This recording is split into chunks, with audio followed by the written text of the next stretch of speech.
there are a number of jobs that you simply will want humans to do it, but you'll be able to work much fewer hours or take much longer holidays or whatever, so you won't have to work the same number of hours for people who want to do that. And now, there has to be some kind of a universal fantastic income somehow. I don't know exactly how that would come about, whether it's a tax on robots, on AI or something. I'm sure there are a couple of different ideas we can come up with. But really, it'll free us up from not having to work. So I think that is a perspective one really has to see. Now, in terms of people whose identity and self-esteem is so deeply tied to the work that they do, AIs will help us, the psychology, to work through that. And as outsiders, we often see people whose identity is so deeply tied to the job they do, but as an outsider, we might think, well, what, they're in advertising, or they're in banking, or they're in insurance, or climbing the corporate ladder somewhere. Is it maybe they just need to kind of pull themselves out of that and find things that ultimately are higher up on Maslow's hierarchy. Okay, how and when AGI? We can have AGI soon, real soon. I believe we could have AGI in 5 years or less. I really believe that. But not with LLMs, not with statistical systems, not with brute force approaches. And one of the core arguments that I would give of why we're on the wrong path with large language models to AGI, and I'll quote some other people here, but one of the sort of more first principles ways of looking at this is our intelligence, which is what we're trying to replicate in AI as a starting point, uses 20 watts. Our brain roughly uses 20 watts of power, not 20 gigawatts. And we have maybe, I don't know, arguments about that, but a few million words. We learn language and reasoning with a few million words. Maybe it's 5 million, maybe it's 10 million, maybe it's 2 million, whatever. It's, a few million words. Large language models have 10 trillion tokens that they are trained with. And they're still not good enough. There was a headline yesterday that came out of one of the gurus of one of the large language model companies, and said, we will probably soon be building models that cost $100 billion to train. Current models only cost $100 million to train. He's projecting that the amount of additional computation that will need it will push us to $100 billion to build one model.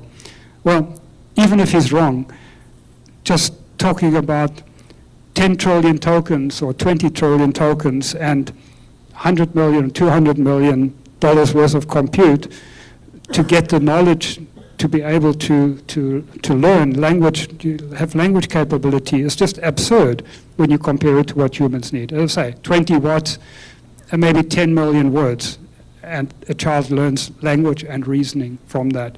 So there's fundamentally something very wrong. Here are some quotes. I mean, these are pretty much luminaries in the field, like Jan LeCun, the chief AI scientist of Meta, Facebook. And he very clearly, just very recently, said LLMs are an off-ramp to AGI. They are a distraction, a dead end. And yeah, I would agree with that. So he's come to the conclusion, even though Facebook, Meta is still building large language models, because they don't know yet what they need to do, but they know he knows they're on the wrong path, very, very clearly. Demis Hassabis, I mean, he's had a team of between, I don't know what the current number is, but at least 600 PhD level AI researchers for 10 years now. DeepMind has been around for 10 years, and they've had 600 PhD level. They've burned through tens of billions of dollars. They don't know how to get to AGI. Demis Hassabis says, scale only gets you so far. The biggest breakthroughs are yet to come. And I actually happen to know his co-founder, Shane Legg, who is in charge of the AGI project. Shane Legg used to work for my company many years ago. And Shane Legg, he is in charge of the AGI project. He doesn't have a path. He doesn't have an answer to get to AGI because they are still so tied into this big data statistical approach. That's what they know. That's what they've been successful. That's the hammer they've got, basically. And to them, everything tries to look like a nail. So, it's really, they are victims of their own success in the big data statistical approaches. So the inherent limitations, and I won't belabor this too much.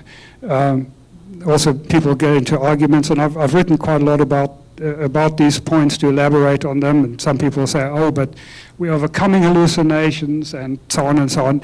But basically, the bottom line is there's actually pretty general agreement. Large language models need a human in the loop. They need adult supervision, basically. They are good tools for humans to use, but they cannot do things really by themselves. You can't just, like a child, let them hit the books and learn things by themselves. They need to be tweaked. Now, probably the biggest limitation, well, there are two very big limitations, but one of the really, really big limitations is they cannot learn in real time. And I just co-authored a white paper where we did a review of attempts to get large language models to learn in real time. We reviewed over 200 recent research papers. There was not one single paper we could find where anybody managed to actually update the core model of a large language model statistical approach in real time. Just cannot be done. I'll talk a little bit more about that. And when you try to retrain them, they also suffer catastrophic forgetting. So the fact that they cannot learn in real time is a very, very serious limitation. Now, I could give an example, I think a very clear example with like Tesla full self-driving. I mean, we know it's not full self-driving, but I love my Tesla, and it's been getting better and better. And it's not a transformer model, but it's a statistical model that they use. It's mainly a sort of deep learning architecture, so it's very, very similar. But the problem is, I mean, let's look at how humans do. When I drove from Africa to Europe, I got to, I forget where it was. I think it was Iran. When I got to Iran, might have been Afghanistan, where we switched from the left hand of the road to the right hand of the road. Now, I didn't have to be retrained from scratch how to drive a car. It was just, oh, okay, now I'm driving on the other side of the road, and sort of my higher level cognition had to pay more attention to, when you turn into a road, you tend to turn onto the wrong side, and okay, I need to pay attention to it. But I didn't need to retrain my whole model from scratch. You can't do that with the statistical systems, Or, when I got here, I wasn't used to the fact that on a red light you can do a right turn, Well, that was just somebody had to tell me. Yes, here in America, when you get to a red light, actually I don't know if it's in every state, but anyway, in California, when you get here, you get to a red light, you can actually turn right, You don't have to wait for the light to turn. Okay, somebody just had to tell me that. Again, I didn't need gigabytes of training data to retrain my model from scratch. Or let me take another example of real-time learning. You move into a new neighborhood, or you get a new job and you go to your office, and you find there's a particular blind corner where there's a blind driveway. And you're driving normally one day and somebody reverses out of the driveway. Now, that only needs to happen once. You now know, okay, there's this tricky area, and I'm going to be more careful when I get there. So this instantaneous learning is an absolutely crucial requirement of intelligence to adapt to new circumstances, to be able to learn on the fly and to adapt. Apart from the fact that you can then learn with not needing $100 million to learn something new. A black box is not auditable, not safe. That is actually quite a handicap in Europe, where you have severe restrictions for AI systems that are not scrutable, not explainable, and they have limited understanding. That, as we know, they're not good at high-level reasoning. They don't have metacognition. They don't know what they're saying. They don't know what they don't know. So they don't have this ability to think about their own thinking.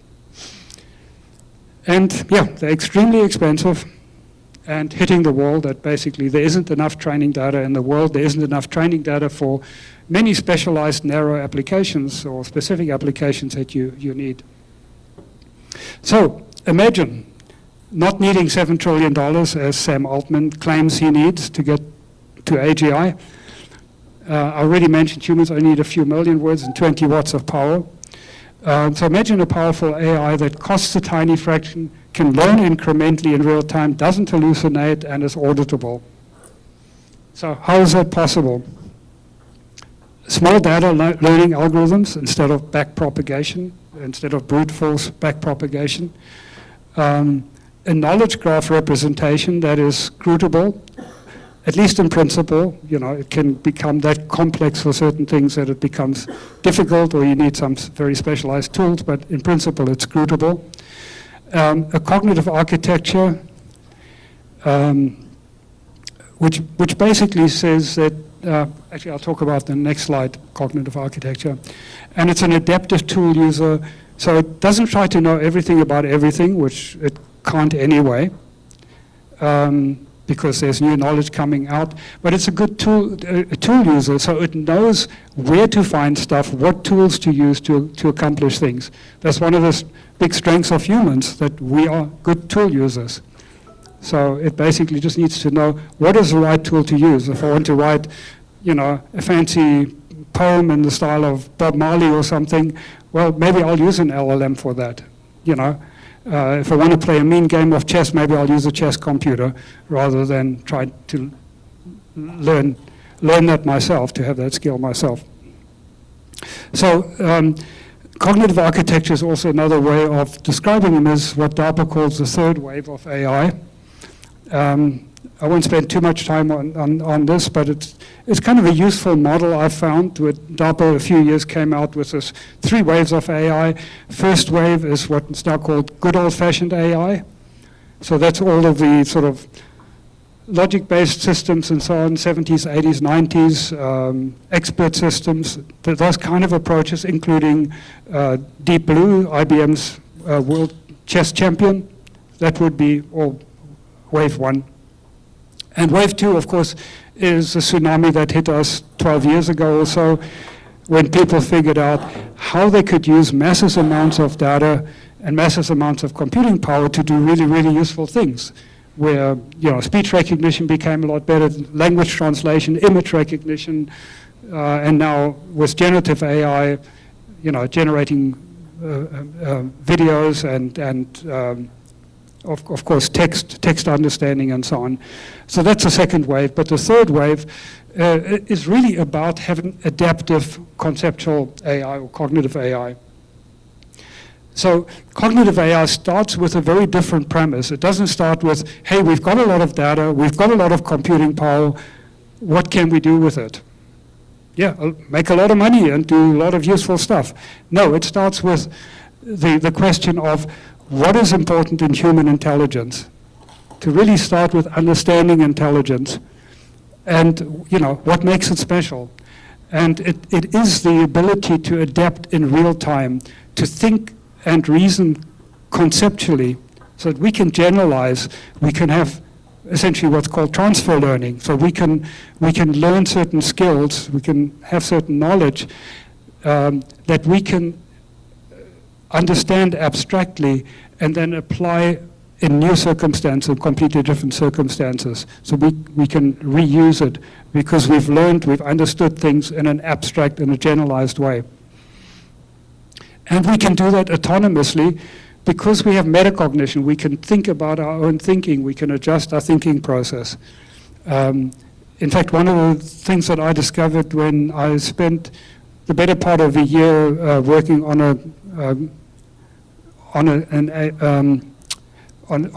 type of IQ test. It's not exactly an IQ test, called a cognitive process profile.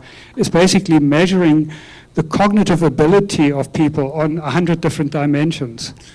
And some of the dimensions were the ability to think logically, some were to be able to use memory properly, and so on. So different dimensions, or to think in a very abstract way. But it turns out that the dimensions that were most highly correlated with overall competence, call it IQ or competence in the real world, were the dimensions of metacognition, the ability to use the right strategy for your thinking appropriate to the problem. So basically the awareness of your own thought processes and the management of your own thought processes. So that is a key part of human intelligence, is this metacognition. Yeah, I really like this graph because it kind of very simply shows the difference in strengths. I mean, in fact, that generative AI could, it's like completely off the chart relative to human knowledge. The amount of knowledge and skills that large language models have is just, orders of magnitude bigger than any human has. But it lacks the real-time autonomous, adaptive, conceptual learning and reasoning ability. And that is really what we have to build to get to AGI. And that's what the third wave and cognitive architectures do. Now, I just, in fact, just recently over the last few days, over the weekend, wrote another article where I actually gave our architecture a new name. I now call it INSA, I-N-S-A, which is Integrated Neurosymbolic Architecture, to try and find a way of describing what it is. It's really the combination of the benefits of having a neural representation or a vector representation that allows for fuzzy understanding, combined with a logical representation or symbolic representation. So our system, our approach, combines these two in one architecture. So if you're interested in that, you could you can look that up.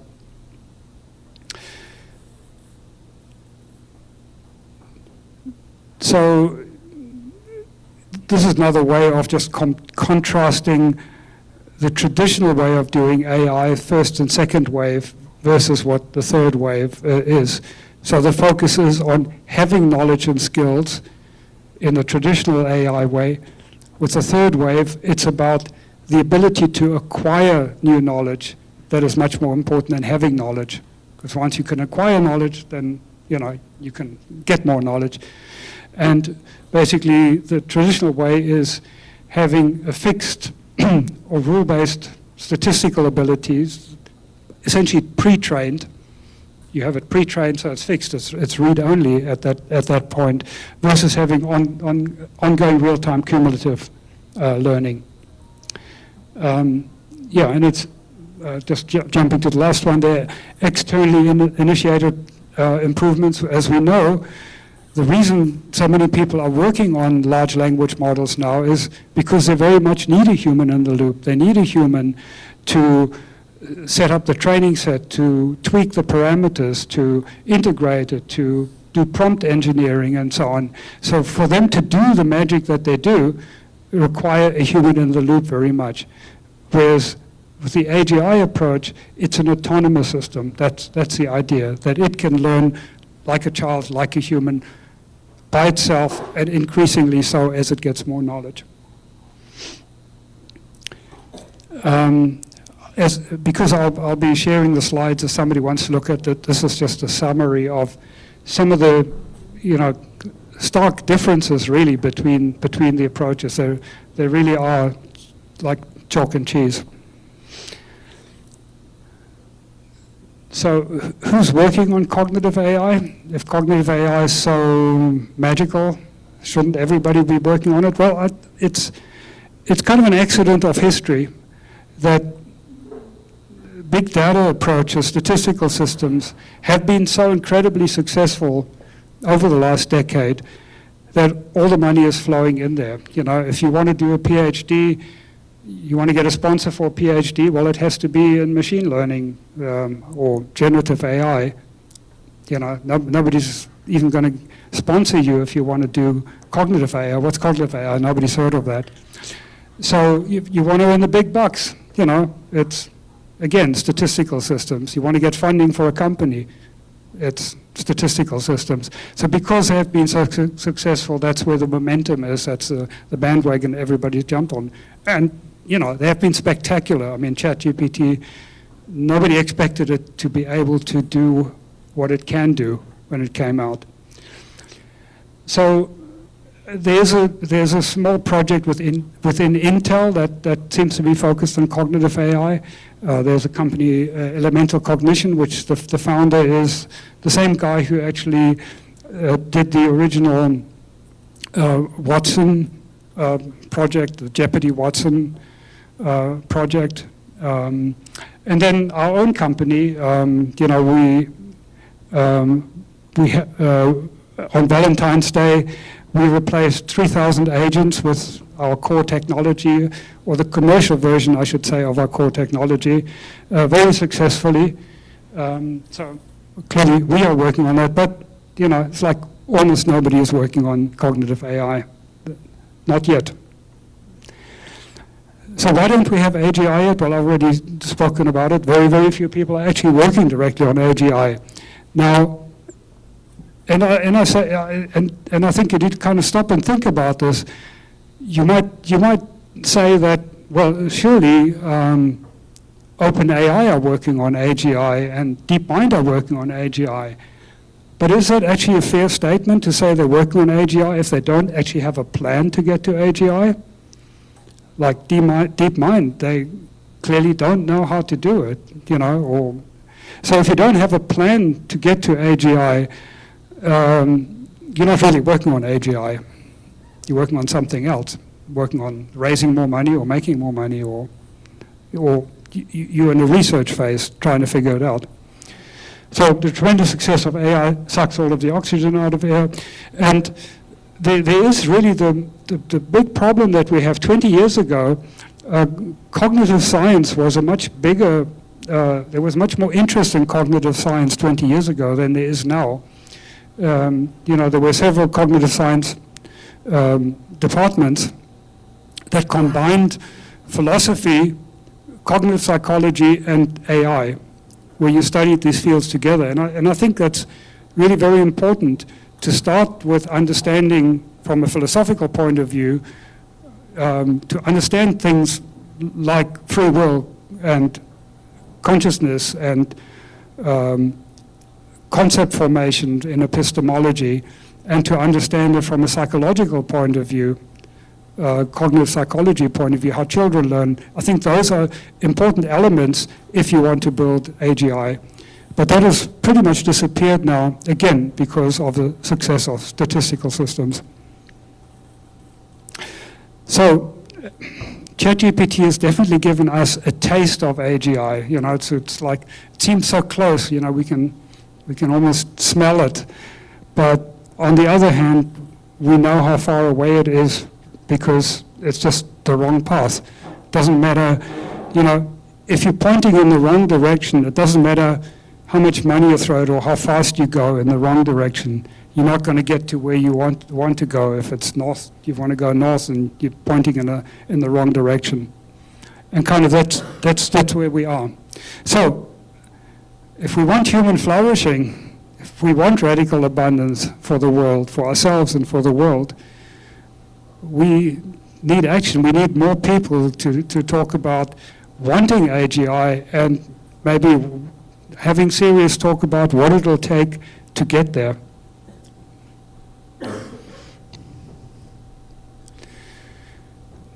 Yeah, so imagine instead of the trillions being spent on hallucinations, deep fakes and massive power plants, focusing on technology that'll help foster human flourishing. You know, why are we doing that? Why are we not focusing on helping humanity reach its potential? Ridiculous amounts of money are being thrown at companies, $300 million of seed capital for a company that has no product, no revenue. You know, there was just another company that got $80 million, again, seed capital for just research. They don't even have a plan, you know, just we have some ideas. It's just people who come from these well-known companies, you know, come from OpenAI or DeepMind, and they can convince investors that, hey, give us some money and maybe we'll figure something out. But not very effective if you don't start with the basic understanding of what does intelligence entail, what is actually required to get to AGI. So we have this excitement and support for AGI. LLMs can actually be used, I think, in a correct way to solve the one problem of teaching an AI, giving an AI a lot of knowledge as it's needed, because they already have enough knowledge. You just need to have a system that's smart enough to be able to cross-check, validate, and check whether the knowledge, you need to kind of automate the prompting process and the validation process, which I think can be done with the right kind of AGI. But you can then acquire a lot of knowledge and skills quickly once you have the right AGI engine. So the past, present, and future, first wave, second wave, and third wave, I believe, is in cognitive AI to get to AGI. That's the third wave. People sometimes ask me, well, what's a fourth wave? Or no, there is no fourth wave. Once we get, it's the last human invention, AGI. After that, we will just work with AI to help us create the kind of values that we want in increasing flourishing. So, last two slides, just a pitch for our company. We are currently looking for $25 million to significantly boost our team. We are now 100% focused on AGI. We actually are putting our commercial business on hold because it was just too much of a distraction overall. And we are 100% focused on AGI, but we're looking for funding to increase our team significantly to get to AGI. So we have a lot of history and experience with it, and we believe we can get to AGI within a few years. Somebody will invest in the first real AGI company. Well, could be you. Thank you.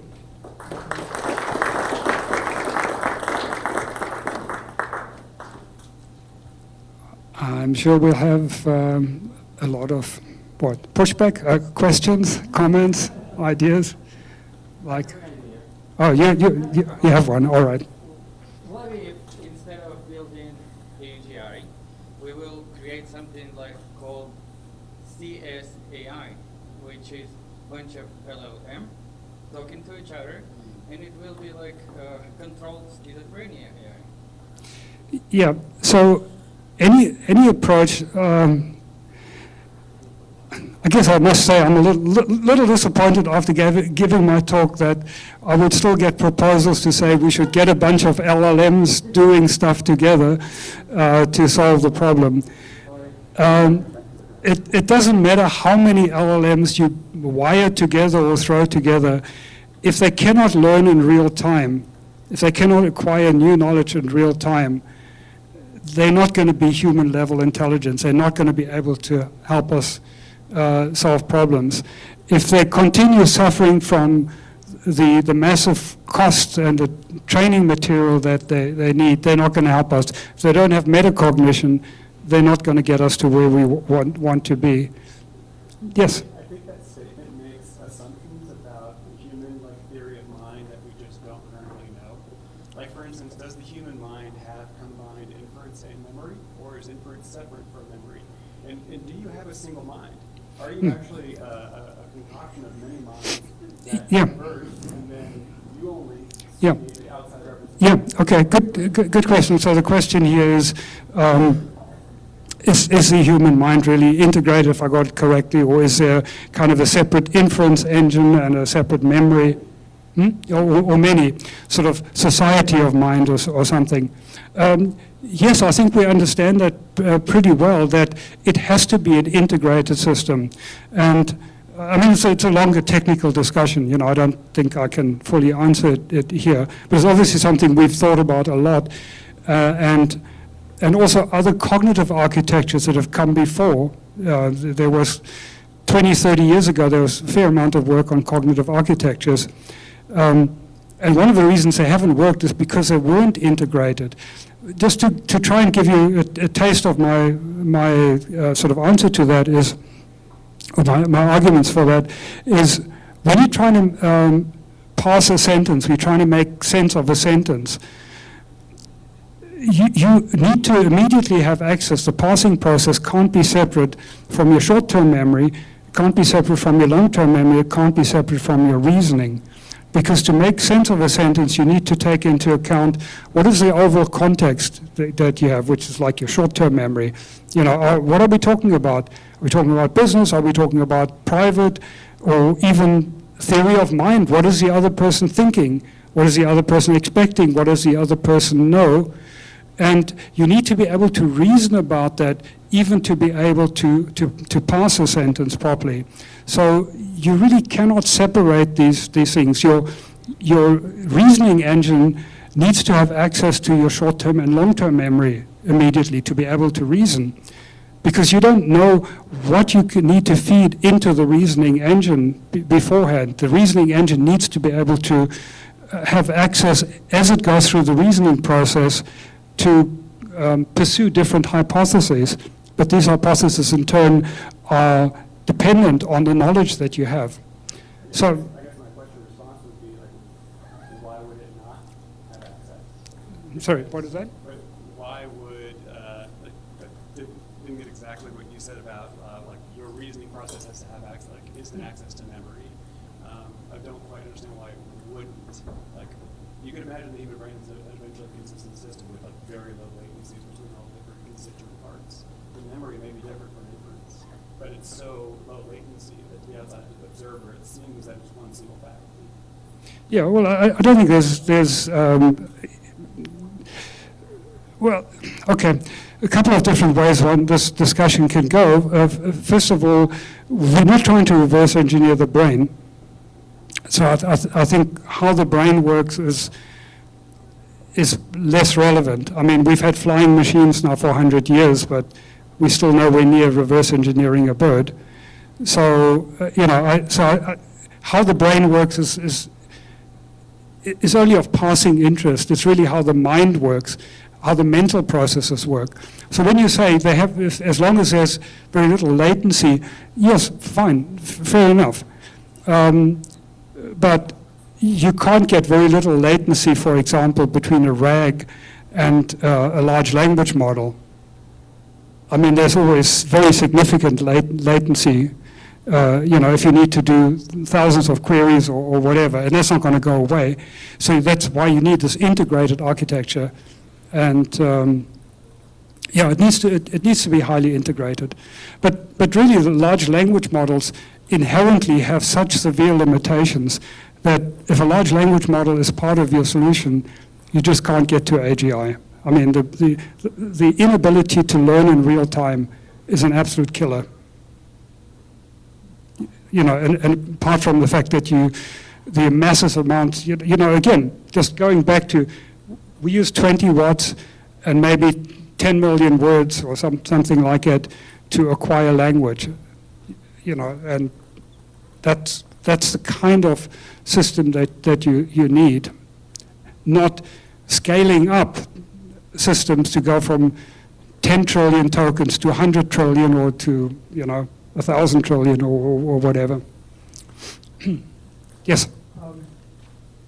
Do you have any ideas, when you talk about concepts and having some symbolic basis for the concepts, do you have any ideas about whether those concepts and symbols need to be grounded in sense experience, or do you see symbols and concepts as being composed of other symbols and concepts? Yeah. So a very good question. Do concepts need to be grounded basically in perception? That's sort of. It's actually a tricky question. Our current approach is that we do have grounding because we have vision to our system. So concepts can be grounded in vision. But it's not clear to me how little grounding you can get away with, because concepts build on top of concepts. And this is in fact the biggest difference between animal intelligence and human intelligence, is animals can only form concepts that are grounded in perception, or very close to. Whereas humans can build concepts on top of concepts on top of concepts. So it really isn't clear at this point how little grounding you can get away with in the system. But I actually, in one of the prior months, I spoke more about our architecture, and I actually call my approach the Helen Hawking theory of AGI. Helen Hawking theory of AGI. What I mean by that, Helen Keller and Stephen Hawking. So you can get away with very little sense acuity, like Helen Keller, blind and deaf, and Stephen Hawking with obviously extremely limited dexterity, and they were both very, very smart. They clearly had full human level intelligence. So but it seems you need, now of course Helen Keller still had the sense of touch. So she clearly had grounding in the real world. So this is one of the things we're kind of experimenting with now. The less grounding we can get away with, the easier it is for us to build a system. What about conceptual blending? Is that something that you? Oh, absolutely, conceptual blending. Yeah, absolutely. That is one of the. In fact, one of the white papers I wrote last year is called "Concepts is all you need." And I believe concepts are really the key insight, and I got that when studying epistemology, theory of knowledge, is how do we actually learn anything? It's by forming concepts. So concept blending is a very, very clear example of that. So for example, you have the concept of toy and you have the concept of dog, and then you can blend them and have a toy dog. And but then you need to know which aspects of dog are important and which aspects of toy are important for your new concept, and sometimes it's obvious and sometimes it isn't. Yes, the concept need to be, and that's why our knowledge graph is actually a vector knowledge graph, so that you can think of the concept of being hyperdimensional vectors, sort of a volume of vector space that can shift depending on the context. So to give you a concrete example there, if you talk about a tall man, you might, think, well, 6 foot, 6'2" or whatever. But then when you are talking about basketball players, suddenly your concept has to be contextualized and adjusted. And that's true for pretty much every concept, that it needs to always be contextual. So it can have very different measurements or instances depending on the context. So yeah, very, very important point, the importance of concept formation, concept blending, hierarchies of concept. And as I say, I don't know how little grounding you can get away with, and that's kind of what, at the moment we have vision in our system to give us grounding, but we'll find out how little or how much of that we actually need. I'm pretty sure you can do it without robotics. I mean, that would be kind of worst case, that we actually need a robot. An actor. Yeah, but at the moment we basically just have vision as input, text as input, text as output, and mouse control as output, so that the dexterity is limited to mouse movement and text output. That's the design we have. What other questions? Yes. In terms of thinking it almost as a dimension in like short-term and long-term memory, in terms of time as a barometer for the past and present and future in those dimensions, and then running in parallel, how do you see that for recursive learning in real time to be able to understand that? Yeah. So one of the beauties of our approach is that we use a knowledge graph, and the knowledge graph is a hyper-performance knowledge graph that we've developed ourselves. It is literally 1,000 times faster than any commercially available graph database, the way we've custom designed it. But the graph database is basically the long-term memory. So for knowledge and for skills. So all the knowledge and skills are basically simply the encoding in this graph database. And short-term memory is basically just the activation of different nodes and edges of that. So, the way we've implemented is that you have a context window and basically, essentially a timestamp. So you can, depending on what you're doing, you can use a small context, just the immediate context, or maybe just the specific sentence that somebody uttered that may be good enough. Or you may need to have a much broader context of, what was said 3 sentences ago, or what was said yesterday. So you can dynamically expand the context by simply activating different parts of the long-term memory and making them essentially short-term, or bringing them into context, I should say. How do you see simulations? How do we what? Simulating that just statistically with the data, being able to predict the future as you simulate more and more of life. How do you see that and where you're going with AI? Yeah, so we use, and I mean, we don't have human level AI yet, so a lot of the things we're working on right now is to figure out how the various mechanisms that we have work together. So one of the mechanisms we have is activation spreading.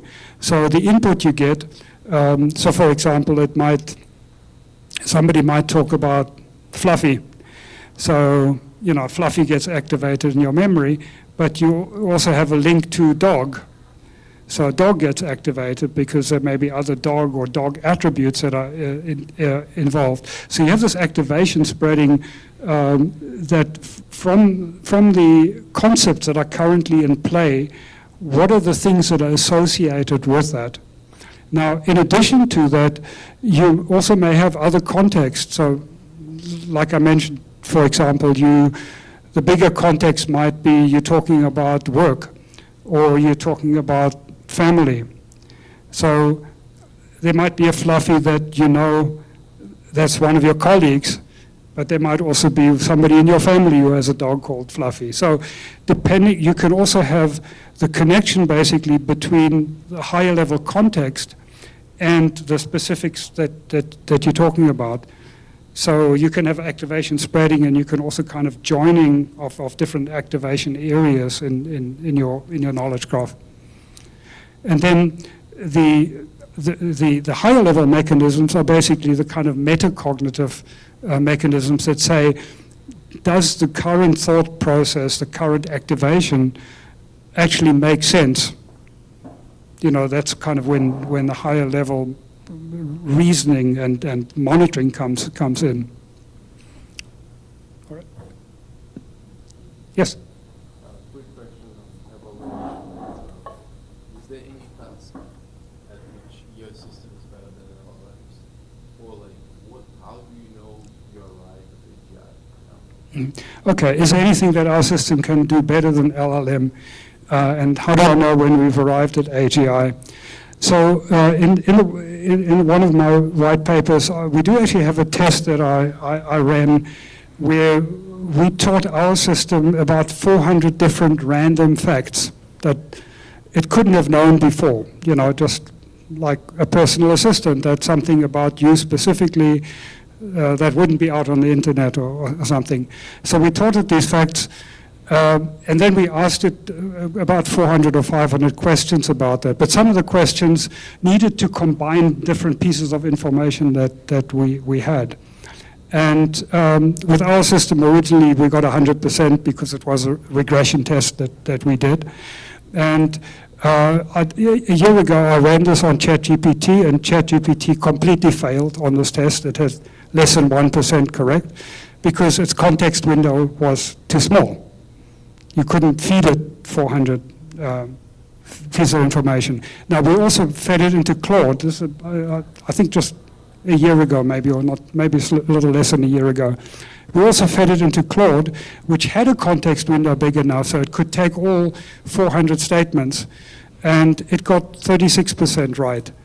So the information that's in the context window is not integrated into its, into its main model, and it tends to get confused. And there are quite a lot of papers out there that have done tests on large context windows and how well that information is accessible.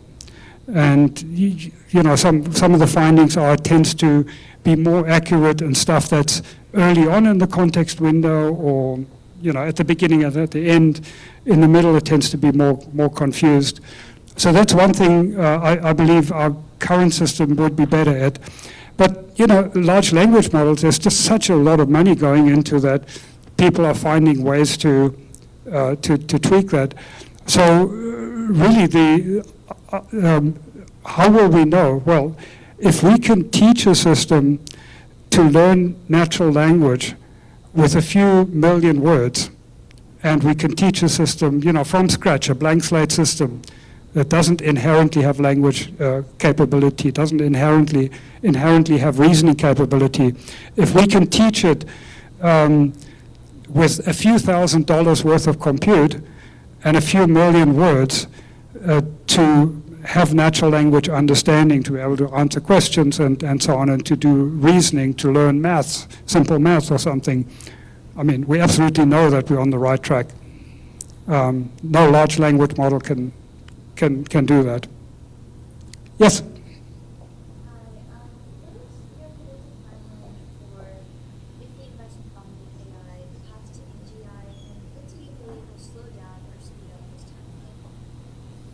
So what is the timeline, and what is the potential speed up or slow down? So as I said, I'm convinced that if the right amount of effort was put into cognitive AI, we could have AGI in 5 years. That's my view. I don't think there are any theoretical limitations. I don't think there are any hardware limitations. In fact, ChatGPT, I think, gives us a good indication that we probably are close to having enough computing power, because inference can now, ChatGPT inference can actually run on a reasonably powerful desktop computer. In fact, the smaller models can already run on a smartphone or on a desktop computer.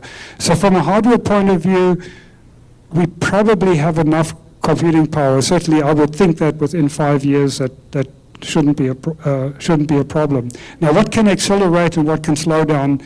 Well, what can accelerate, in my mind, is extremely simple.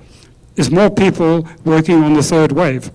Now, maybe we don't have the ultimate architecture. Maybe there's some fatal flaw in our approach and in our architecture. Maybe there's a much better way, a quicker or better way of doing it than we are doing it. But we need people to be working on the third wave, on a cognitive AI, or, taking seriously what does intelligence require.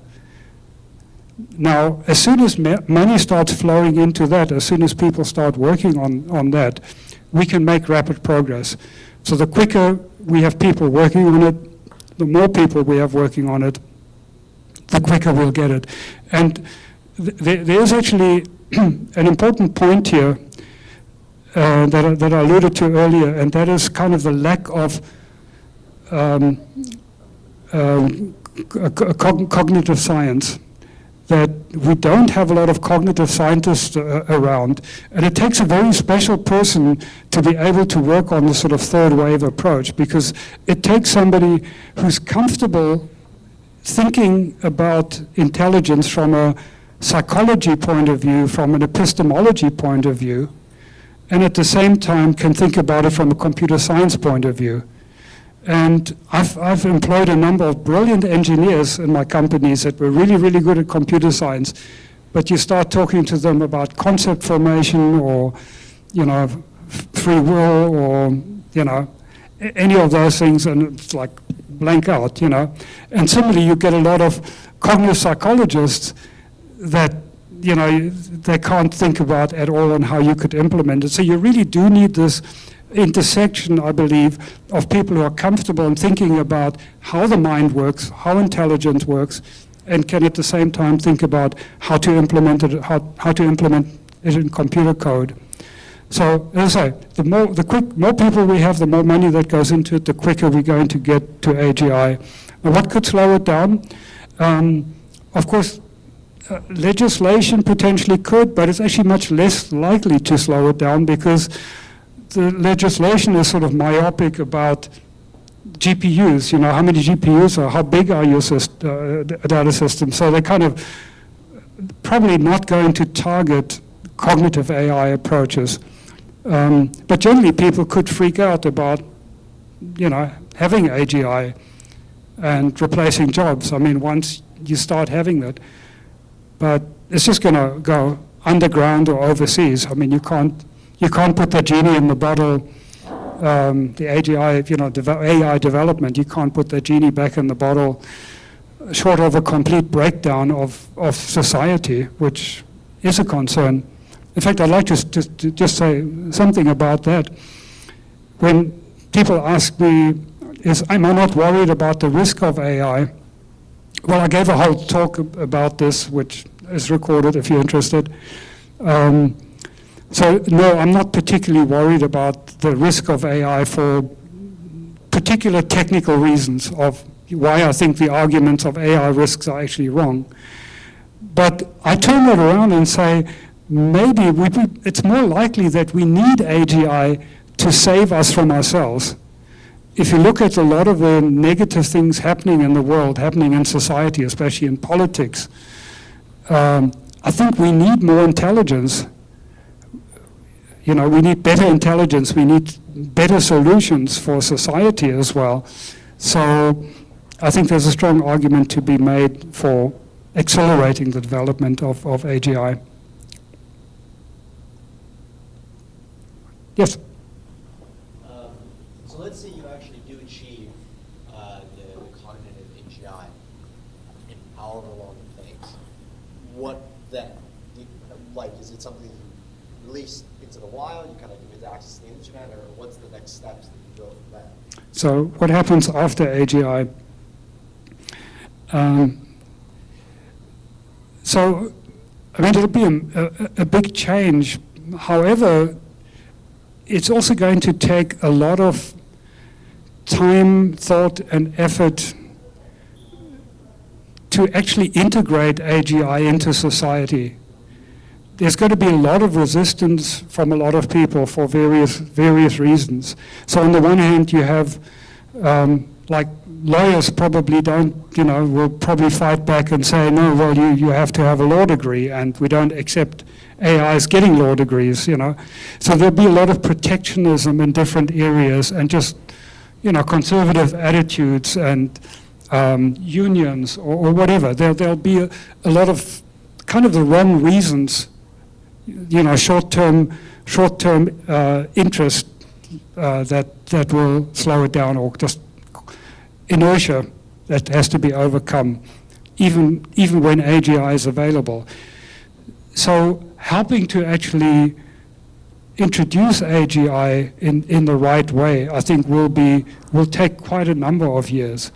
And then the other thing that I said is spreading this among the rest of the world is a huge task.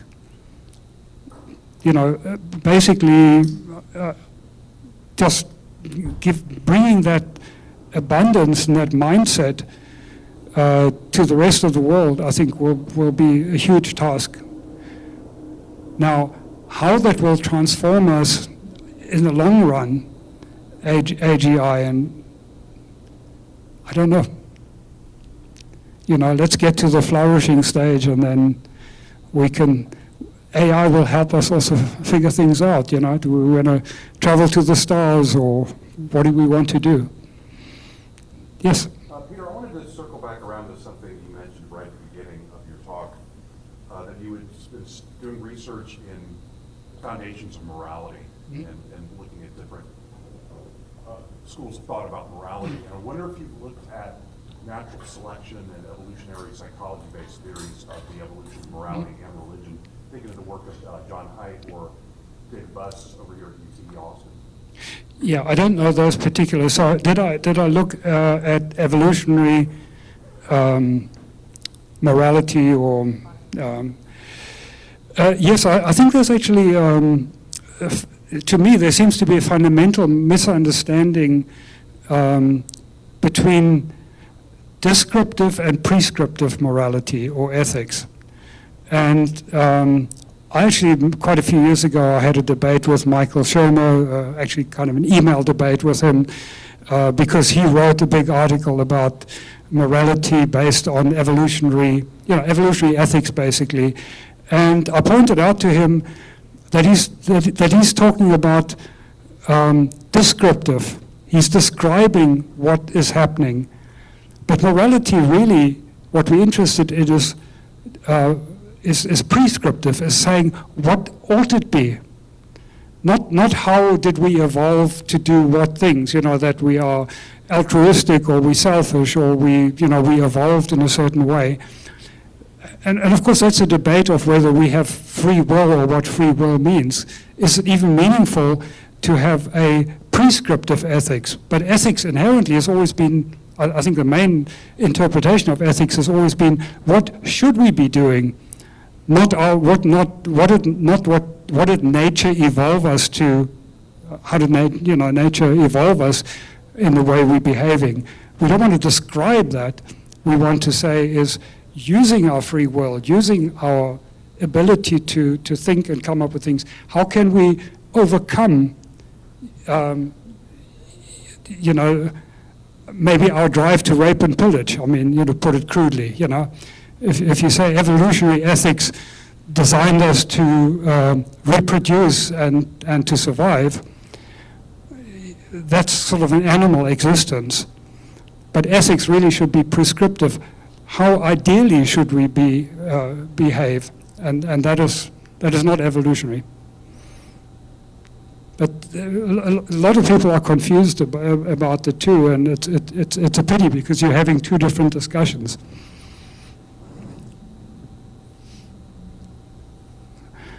All right, it's getting later in the day.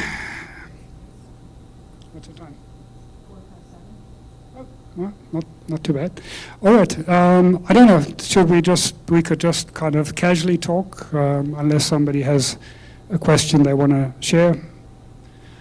All right, well, I think you have a question. All right. Sorry for disappointing you, but what if instead of LLM, some model will use, like a control model, will use specialized models, and it will switch between the tasks, and it will use different models when it's needed. And maybe one of the models will be LLM, another some very specialized to recognize images, and a control model or reasoning model on top of all them. So different levels, different models. Yeah. Well, when you talk about a control model, if you want a control model to have real intelligence, then it'll need AGI, it'll need the cognitive architecture. So, as I say, I don't know what more I can say other than to keep repeating the fundamental inherent limitations of LLM cannot be overcome by just throwing a bunch of them together or having them stacked on top of each other. It's not going to overcome the limitation of them not being able to learn and adapt in real time. Like us humans, we have different programs, and Okay, sorry. I don't think I want to spend more time going over the same thing again. If I haven't convinced you that real-time learning is an absolute requirement of human intelligence, and LLMs they cannot update their models in real time. And I have a white paper where I researched over 200 current papers where people tried to introduce incremental learning to LLMs, and it can't be done. All right. Okay. Well, thank you, and we can still hang around and chat here. Okay. Thanks.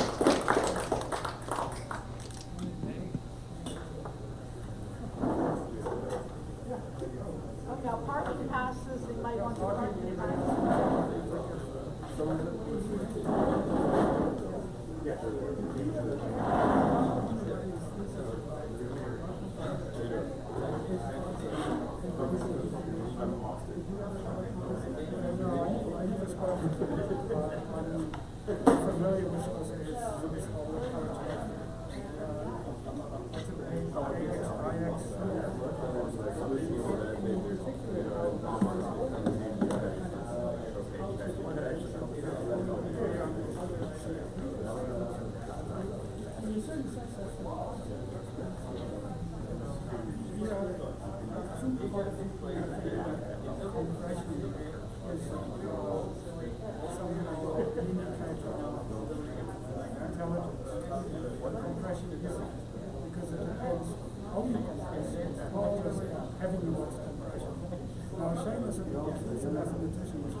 Thesis was basically, if you have infinite computing power, and to me that's kind of like, okay, end of discussion,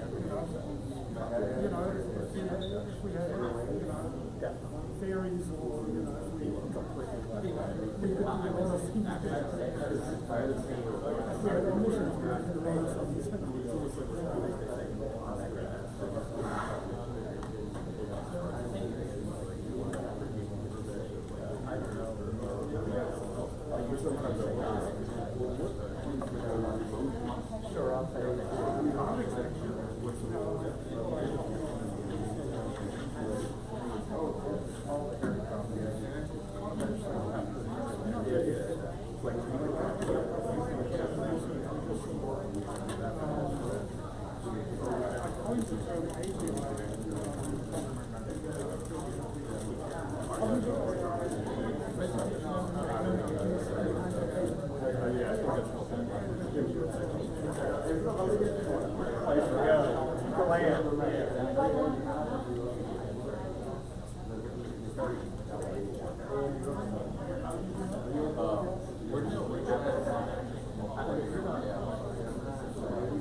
Right in front of you.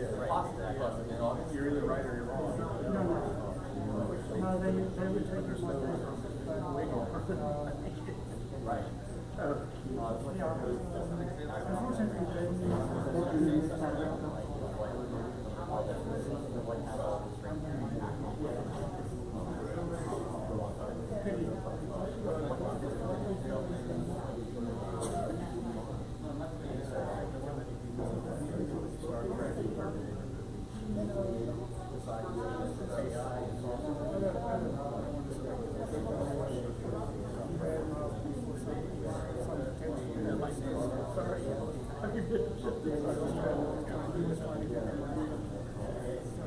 I don't see anything yet. Going I mean, when I was last year,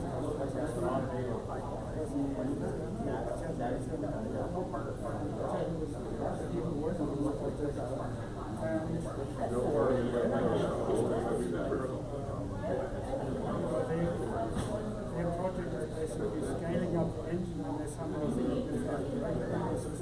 a lot of area That's a huge problem.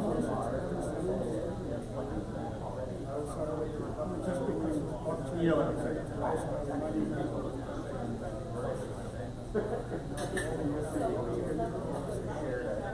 really annoying how much money can be raised.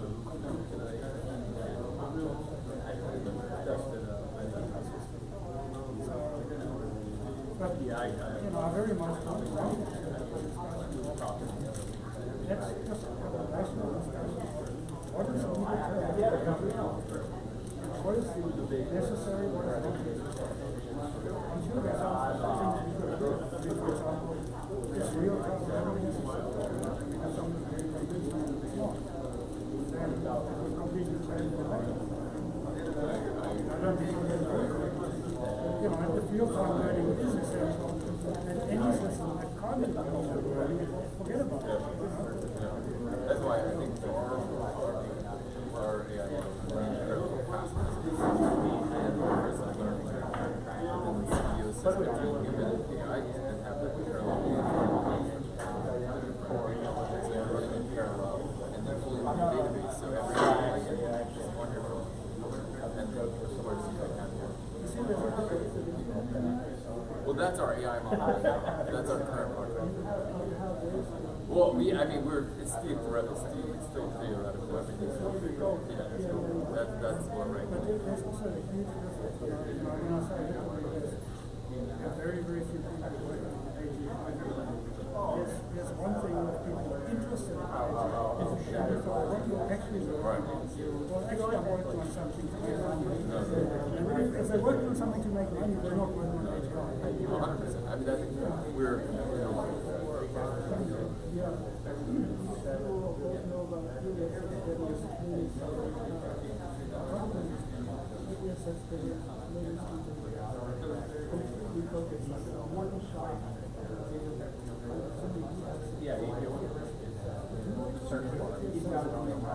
for OpenAI? No, I mean he was. Yeah, he was. Yeah. I forget the name, but I know what you're talking about. They just basically have no information publicly out. It's basically just a stealth. Yeah. No, it's. Is that not the company that's essentially research on AI?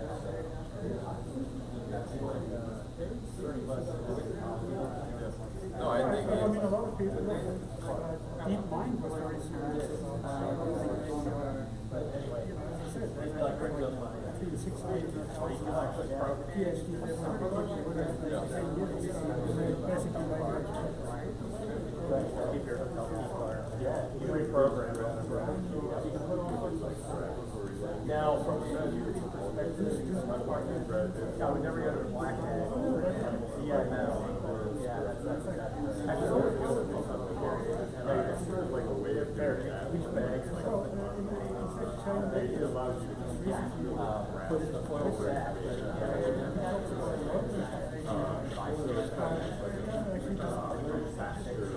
Oh yeah, no, right here.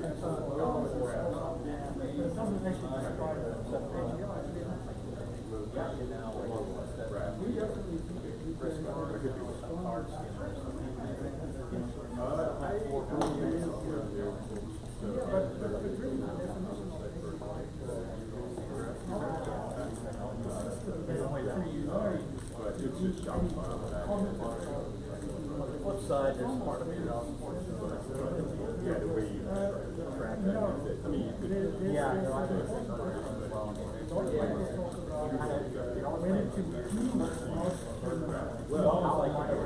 that's very, very different because if you can pre-train a model to do this job, you can say, hey, we can do this, and most human jobs we could do is training what gets, one is and any job requires and can learn with the same, roughly the same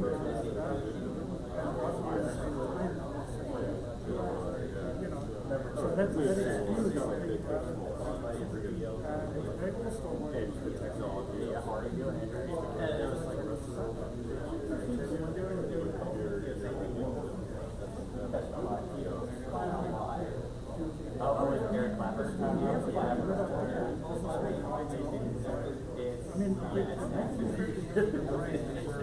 They don't do practical.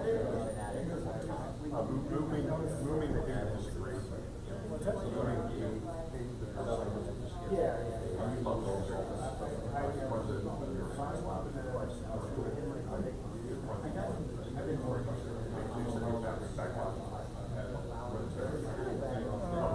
Maybe in some China or something. So, but I mean, but that propagation, it would make you blush. You know, we don't blindly research and read a book. You know, 200 pages, and then what you don't like the book. You don't read 10 trillion tokens and a number.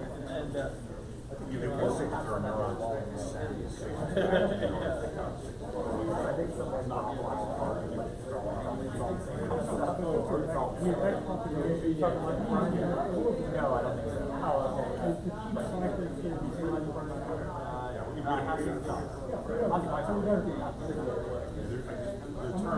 If you want to use the term back propagation, you know, this is some kind of reusable. And then of course the other funny thing, I was at dinner with somebody and that they were buying that. We were looking. Anyway, that's, so, but I mean, we know we don't really have mechanisms that create this. And that's all of course. I mean, we basically have happy. We have strength and stripes, your full metal jacket, all ways to generalize patterns to where they were presumably according to according to stacked up, you have several patterns of some you then create a generalized I just had all the there's no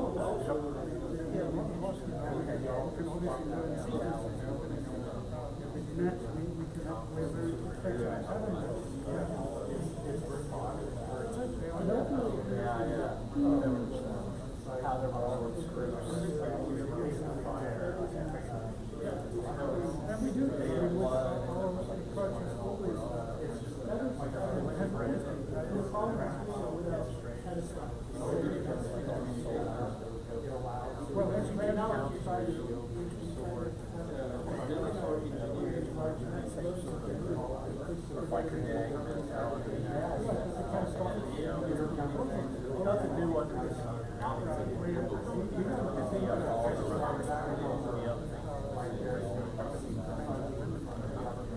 But, yeah, I mean,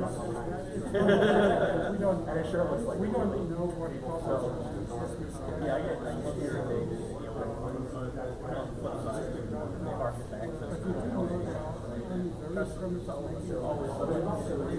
there's always some groups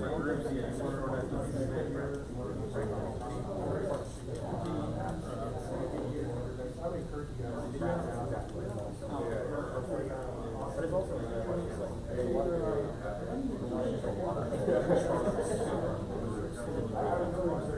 we really need kind of visionary investors who share the passion for oh yeah, no. normal thing. You don't like How soon can I sell the company? When is it revenue? It's completely online.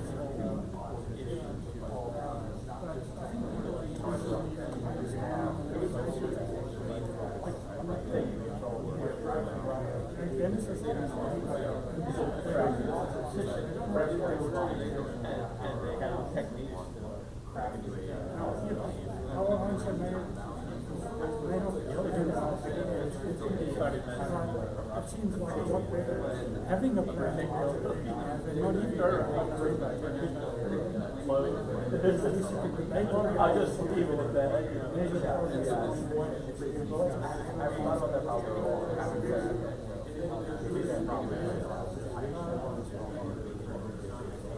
The only thing that's easy to react is so bad with one or the other. They have a tendency over time to destroy the thing they're trying to control.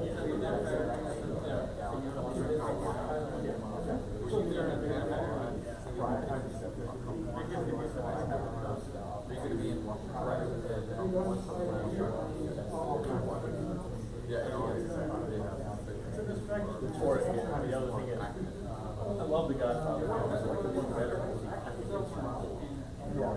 so actually gets it. Big shot. Very small. I said, yeah, so these all actors, they've been doing mafia for years. It's not just there's a whole three.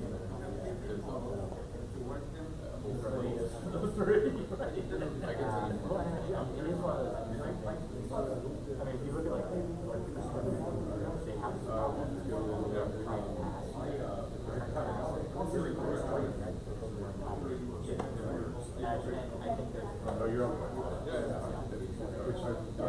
It's interesting.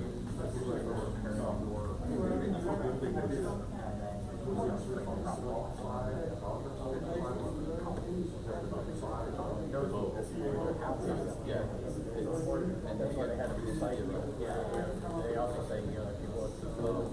But that's actually one of our first boss actually in partnership. Is one of the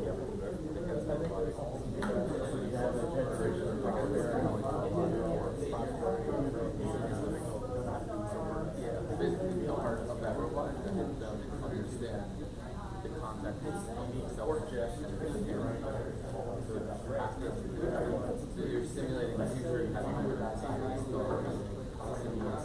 helping it stay alive based on the context of the past. So pain and joy is that. So inputting pain is basically passing something and predict the process. So it was to understand. So that's our first use case actually.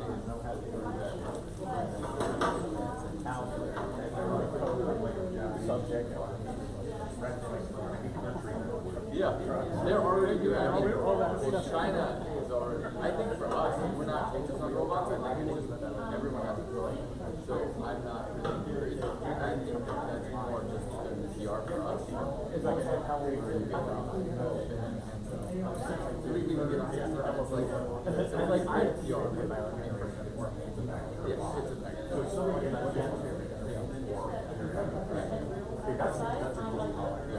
So it's a lot of it's still under wraps.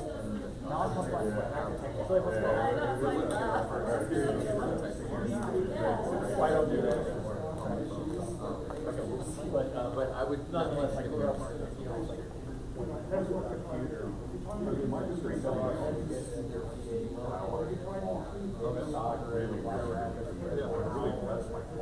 Yeah, I use The one that I sent you yesterday, I went and had some more conversation with it, it goes even deeper into the same thing. Yeah. If you remember what it talked about the video,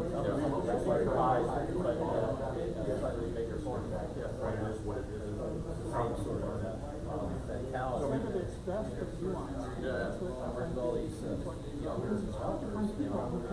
carry on the discussion in that same way. People get caught up in Pearl, Python, things like that.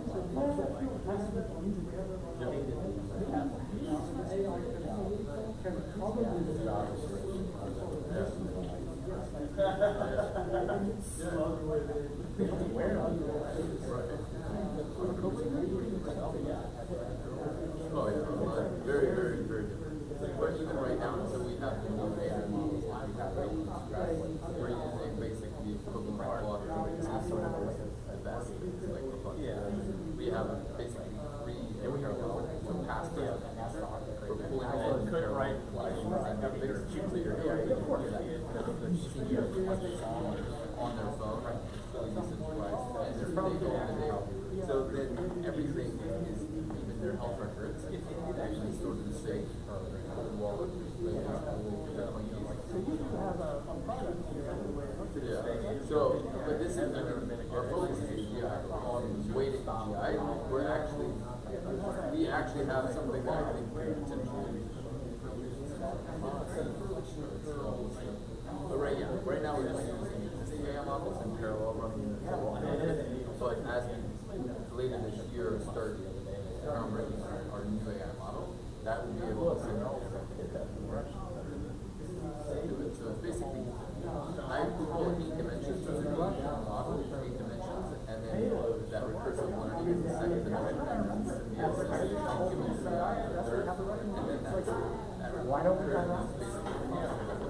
So without grandmother having to ask something, it's solving whatever she's doing throughout her life. So you're always constantly trying to solve Actually, they built another for a life. Because that's the main objective. It's input output. Whatever your objective is, of course, like, okay, what is your intrinsic motivation? Your two kids, your thing you want more than anything. That's so that's the output of everything it does is focused on that, and everything else is secondary. Oh yeah, they were all distraught. So they're saying they were trying to hide their dad. Basically, really helping some of the areas where That's like a constant. We were synchronous orb and he asked him what Johnny goes, well, we prefer it broadcast it to but we're not stupid enough to not realize that everything can happen. Is that like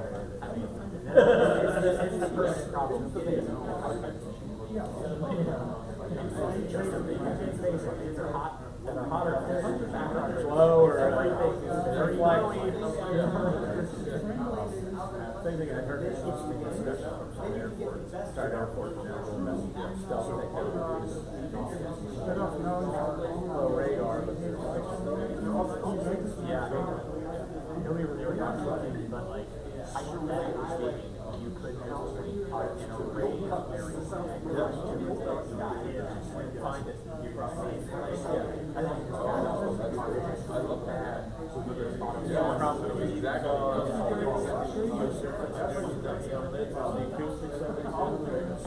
Exactly.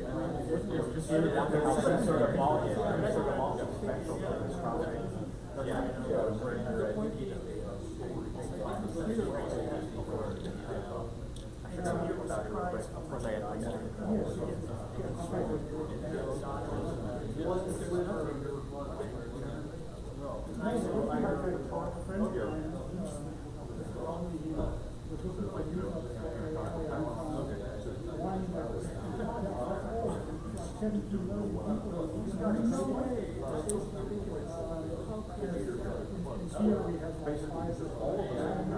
I love that warm intelligence.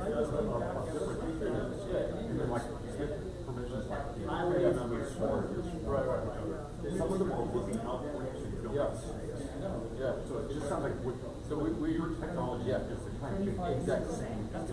Exactly, and that's what we call it neuroplasticity.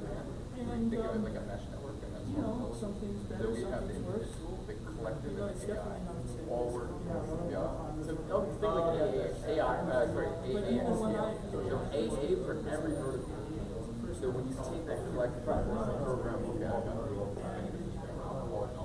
learning from that, okay, what's the motivation for you to get beyond that? What do you do this and that kind of mesh network? And being able to take that collectively and letting that, and then the symbiosis of the AI and the humans, they come together and learn progressively in real time. I think that's just the factor.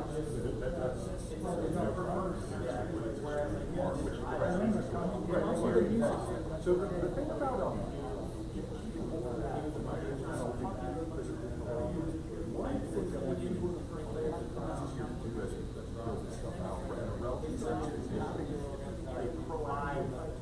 subject recommendation that's going to go.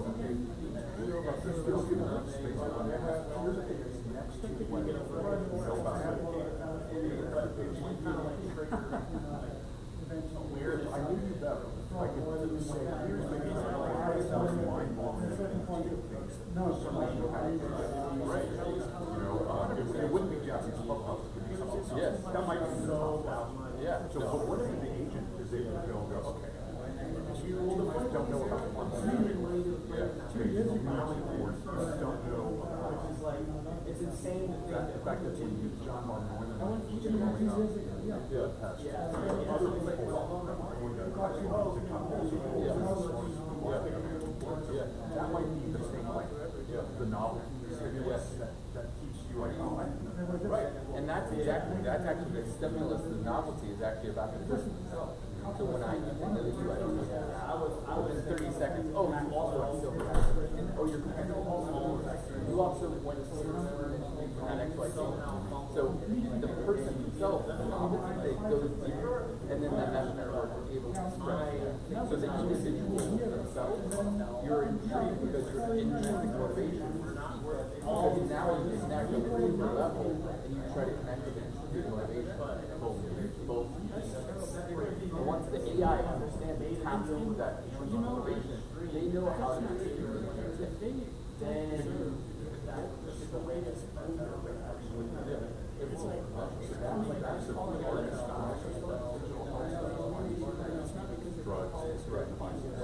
That's exactly right.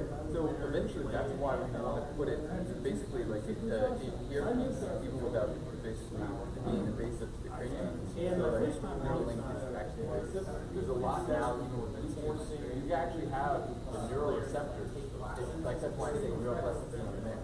So if you can actually have the nerves, you can get in, FDA, you can actually prove in like 10 years to be able to have the receptors and you're actually ingesting pills. It actually connects and understands with your mind what's happening. That is, I think, the future of the neuroreceptors, to be able to give you the dopamine that you need, but instead of doing it through a pill, so that it be more controllable for the nerves to be able to have a receptor and be able to understand your mind.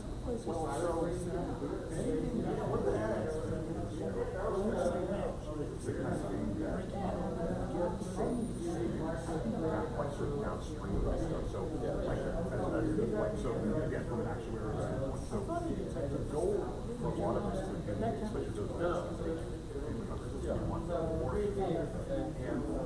and one of we're actually pretty cerebral muscle.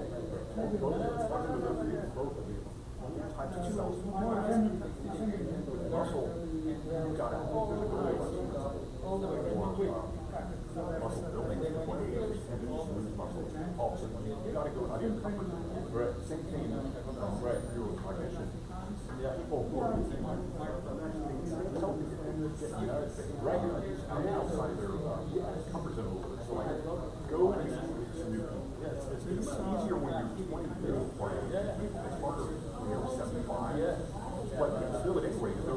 We were right. 100%. So you're texting this. Yes.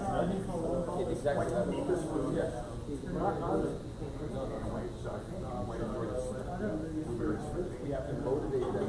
They have to learn without knowing their motivate them to the back door where they're eating with their favorite grandchild. They don't even know that they're eating. So it's like putting in their, like a dog, putting in their vitamins in their food, where they just and that's why it's actually called this. Is that you call eating